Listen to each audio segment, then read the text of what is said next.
Olá pessoal, tudo bem com vocês? O vídeo de hoje é para atualizar todos e quem vos fala também sobre a semana, como que eu espero da semana, quais são as notícias mais importantes, tá? O que a gente tem que defender aí de tese intrasemanal, né? De segunda a sexta, já que o mercado está bem picado, tá? Vou tentar trazer para vocês esse vídeo aqui para todos, né? Quem é membro do canal recebe um vídeo desse por semana, mas esse aqui de cenário, calendário, etc., vou colocar para vocês, tentar trazer todo domingão. Então vamos lá, o intuito, a dinâmica desse vídeo vai ser o quê? Calendário econômico, quais são os ativos que se beneficiam ou não das notícias ou dos índices que vão sair, tá certo? Dos dados que vão sair. E depois a gente coloca também data corte para a semana, tá? Dividendo, destaque para Camil hoje.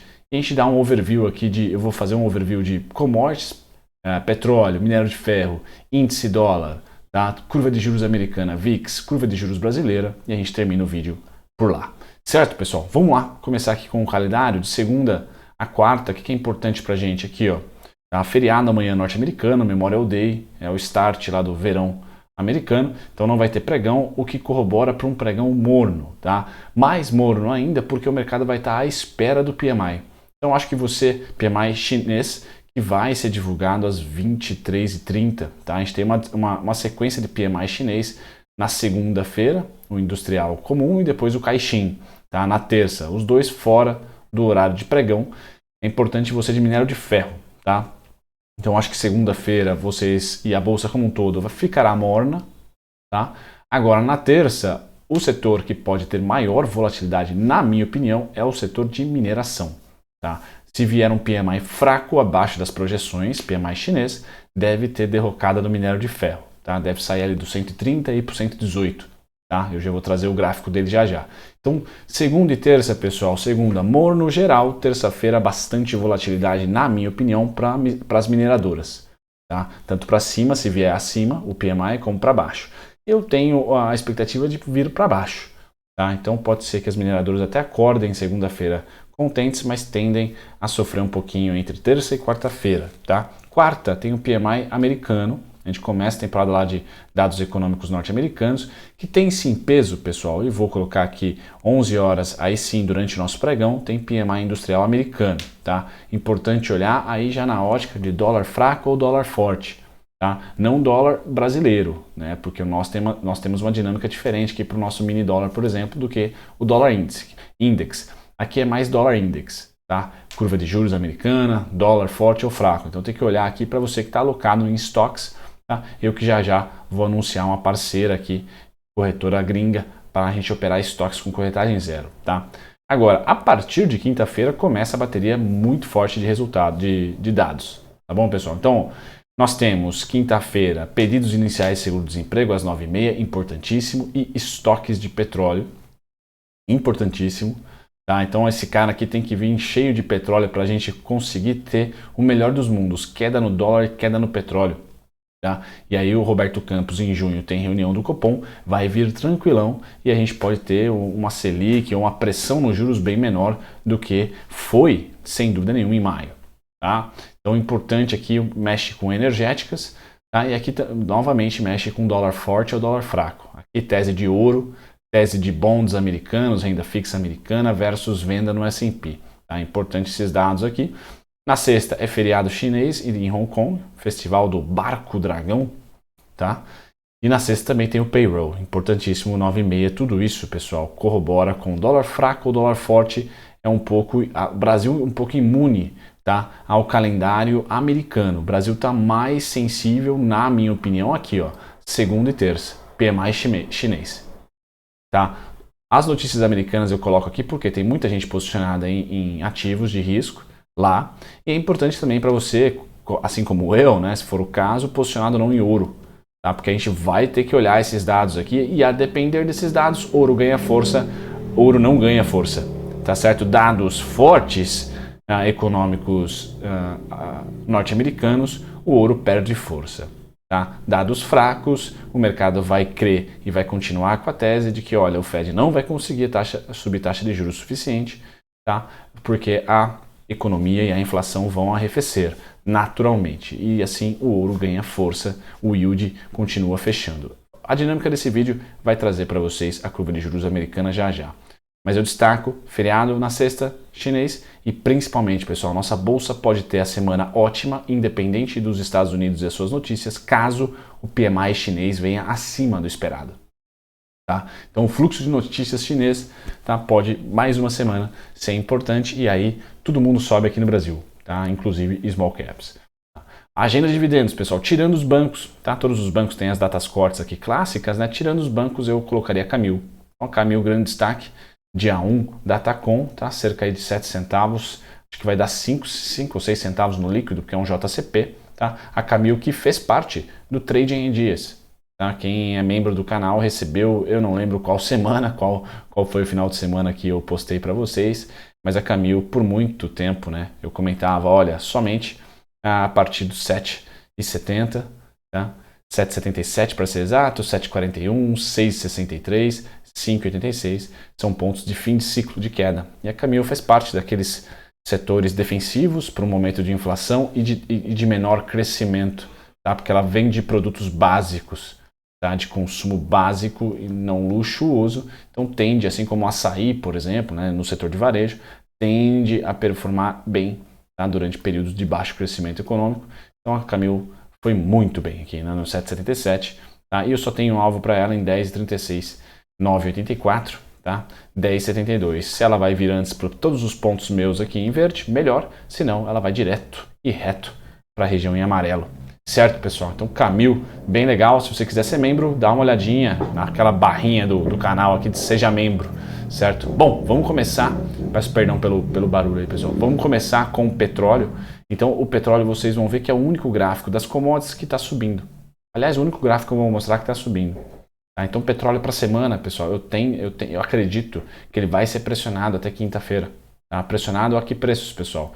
Do 116 que já passou, 119 e principalmente 124 dólares e 37 centavos. Tá? Ali para mim é fim de ciclo do petróleo. Tá? Acho difícil a gente ter esse cara com força além do 124. Ele com força além do 124, pessoal, é problema de todos. Tá? Todo mundo toma pepino. Tá? E o petróleo tem para junho a mínima em 110. Tá? Vocês percebem que tem um volumão aqui no 110. Tá? Então eu vou cravar que a mínima do petróleo está aqui, ó. Tracei para vocês. Certo? Vai ficar entre 110 e 124, o que para o BC não é o cenário base. Né? O Roberto Campos quer a 100 dólares. No caso, para ele manter os 12,75. Não vamos chegar a 12,75. Então falo para vocês que petróleo a 110, a gente tem a chance de terminar a Selic em 13,25 e não 12,75. Ou seja, 0,50 em junho. Basicamente isso. Quem que vai piorar a situação do nosso Banco Central e da nossa curva de juros? O dólar. Se o dólar continuar caindo, show de bola, tá? Dá para aguentar esse petróleo na casa das alturas. Agora, se o dólar não ceder, ferrou. Tá? Então tem que saber dessa dinâmica. Minério de ferro, pessoal. Segunda-feira de manhã deve performar sem eira e nem beira. Deve ficar aqui lateral. Agora, a partir de segunda, já na manhã de terça, tá? Pode tomar pancada. Na madrugada de segunda e terça, pode tomar pancada para cima e para baixo, devido ao PMI chinês. Meu cenário base é que vai ser para baixo. Tá? E vai vir aqui para os 118 dólares. Tá? Posso estar errado. Se eu estiver errado, minério de ferro é o quê? 152. Minério de ferro a 152, pessoal, e dados fortes do PMI chinês, é bolsa brasileira para cima. Tá? Como um bloco todo. Tá? Vem frigorífico, vem minério, vem todo mundo para cima. Tá? Nossa bolsa é muito mais sensível, então, aos dados chineses. Tá? Então é importante a gente ter ali uma resposta boa para a gente continuar essa alta. Se vier neutro ou para baixo, a gente vai ter setores se dando bem e setores não. Acho que small caps pode se dar bem, tá? Devido ao ciclo econômico nosso aqui dentro do Brasil, tá ok, tá superando expectativas. Agora, Vale, né, o setor de minério não vão junto. Aí a bolsa como um todo, né, o índice, o Ibovespa vai ficar meio travado. Tá? Mas ainda para small caps eu sou construtivo para a semana. Tá? Agora, para minério, bem perigoso. Segunda e terça são dias ali para apertar cinto. Tá? E petróleo continua forte até o final da semana, até quinta. Tá? Eu acho que o petróleo vai ter vida fácil aí de estabilidade para cima. Tá? Dólar, pessoal. Então, como eu falei, o petróleo é o único gráfico que vai estar subindo. Então, tanto o minério de ferro como o dólar se enfraqueceram. Tá? O dólar, na minha opinião, chegou aqui num primeiro momento de opa, acho que terminou as quedas. Por isso que ouro para semana eu vejo como perigo. perigoso, tá? Porque o dólar está num suporte aqui, tá próximo ou já em um suporte. As últimas duas quedas aqui foram de 2 a 4% e já teve 3,50, 3,40, perdão, de queda. Tá? Então, dólar index, dólar no mundo, é um momento complexo. Tá? É um momento de não muita facilidade aqui para se olhar para o dólar. Então, cuidado, ainda continua bem delicada a situação, tá? De dólar versus ouro, dólar versus curva de juros americana e bolsa. Tá? Quando eu olho para a curva de juros americana, ela meio que passou os últimos 3 dias esperando dados. Isso aqui é o famoso vamos esperar dados. Tá? E esses dados vão sair na sexta. Tá? Então é importante que no fim da semana podemos ter grande volatilidade no mercado americano. Vai impactar a gente aqui muito pouco, na minha opinião, ou quase nada. Tá? É mais para a tese de ouro versus dólar, tá? Versus commodities de maneira geral, tá? Tudo bem. Tá? Tudo bem. Então no final lá da semana a gente vai dar uma olhadinha como é que tá aqui, quem ganhou. Se foi dólar ou se foi commodities, tá? Acho que essa é a parte mais interessante da gente estudar. Beleza? Também no começo da semana, com o PMI chinês, a gente vai ter um pouquinho mais de visibilidade em relação às commodities. PMI chinês vindo forte, commodities para cima. Agora, a depender do payroll, a gente pode ter mais quedas no S&P, tá? E mais ou não força no dólar. Tá? Os Estados Unidos não tem hoje poder ou traz sensibilidade para o mundo das commodities. Commodities está totalmente conectado à crise Ucrânia e Rússia e China. Tá? Os Estados Unidos hoje não está fazendo muito preço para commodities, tá? Porque o crescimento lá não está acima do esperado e todos os dados, pelo menos de alta rotação, já começam a indicar um crescimento ok ou já diminuição do crescimento. Então, os Estados Unidos não faz parte da tese de commodities, por isso que eu falo que os dados que vêm de lá não vão impactar o nosso Ibovespa, na minha opinião. O VIX, pessoal, acertei cenário, só não o stock picking, né? A Magalu não andou tanto que eu gostaria de andar, mas sim, né? O VIX vai fechando e começa a semana no meio do caminho, na região dos 25. Tá? Então a melhor oportunidade foi realmente a segunda quinzena de maio. A gente demorou para andar, mas andou e não foi em bloco, né? Foi ali o setor de materiais básicos, commodities e bancos. Tá? Utilidade pública também em determinado momento andou. Semana passada tomou uma pancada devido aí à possibilidade do teto do ICMS. Tá? Então, acho que até pelo teto do ICMS, a gente tem small caps muito bem essa semana, a par do cenário, a par do calendário econômico. A dúvida sobre bolsa rumando para 115, 120 ou voltando para 107, acho que é a Vale. Tá? A Vale vai ser o fiel da balança e vai depender dos PMI chineses. Tá? Então, seria essa a dinâmica para a semana. A nossa curva de juros ela não fechou rapidamente como foi em março. Tá? Gostaria que ela tivesse feito um movimento mais forte. Mas tá ok, tá com viés para baixo, tá com viés de estabilização.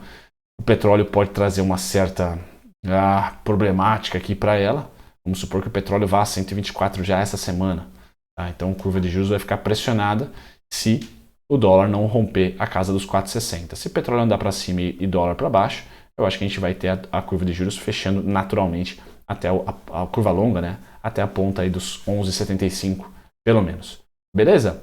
É isso, pessoal. Semana, então, positiva para small caps, na minha opinião, a par do cenário internacional. No cenário internacional, segunda e terça, decisão total para minério de ferro. Tá? Bancos continuam super bem, utilidade pública vão sofrer, na minha opinião, nessa semana, devido à possibilidade, né, de um teto dos reajustes aí do IPCA. Principalmente o IPCA vai perder tração, enquanto o CDI está muito alto. Isso é muito ruim para a utilidade pública. Tá? Então teria essa dinâmica. Espero ter ajudado vocês aí no cenário da semana. Um grande abraço. Tchau, tchau.